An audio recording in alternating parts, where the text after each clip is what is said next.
अरे सुनो सुनो, जब महायुद्ध शुरू होने वाला था ना, तब एक महान योद्धा डर गया था। वो थे वे अर्जुन। अपने ही रिश्तेदारों को सामने देखकर उनका मन कांप गया। तब उनके सारथी ने उन्हें समझाया, और वो कोई साधारण व्यक्ति नहीं थे। गीता का पहला उपदेश क्या था जानते हो? कृष्ण जी बोले, तुम जिस बात का शोक कर रहे हो वो शोक करने योग्य नहीं है, क्योंकि आत्मा न जन्म लेती है न मरती है। कृष्ण जी ने कहा, शरीर नाशवान है पर आत्मा अमर है, इसलिए अपने कर्तव्य से पीछे मत हटो। यही था गीता का पहला ज्ञान। डर नहीं, धर्म निभाओ। तो दोस्तों, जब भी जिंदगी में डर लगे ना, याद करना गीता का केवल पहला उपदेश। आत्मा अमर है और सच्चा योद्धा कभी हार नहीं मानता।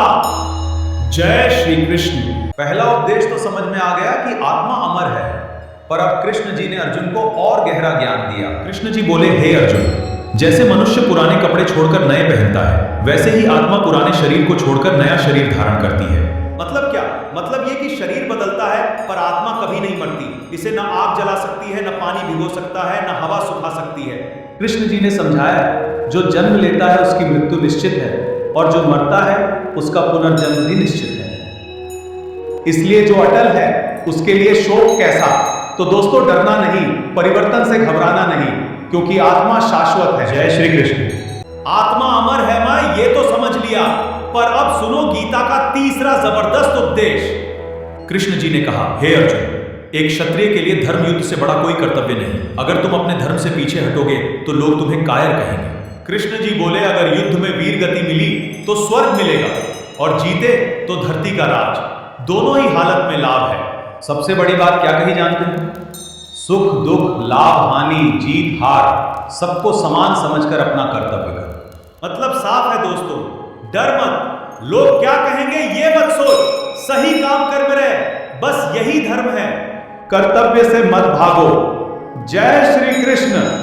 अब सुनो सबसे काम की बात, गीता का चौथा उपदेश।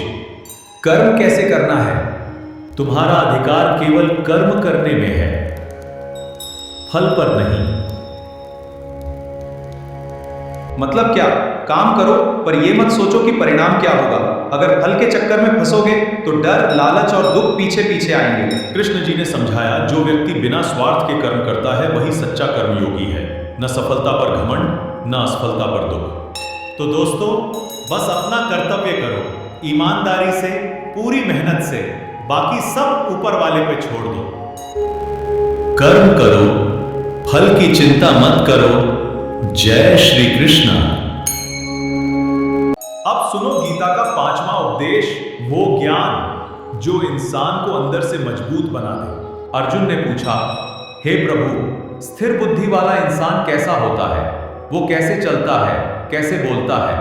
जो व्यक्ति अपनी सभी इच्छाओं को त्याग देता है, जो सुख दुख में समान रहता है, वही स्थिर बुद्धि वाला है।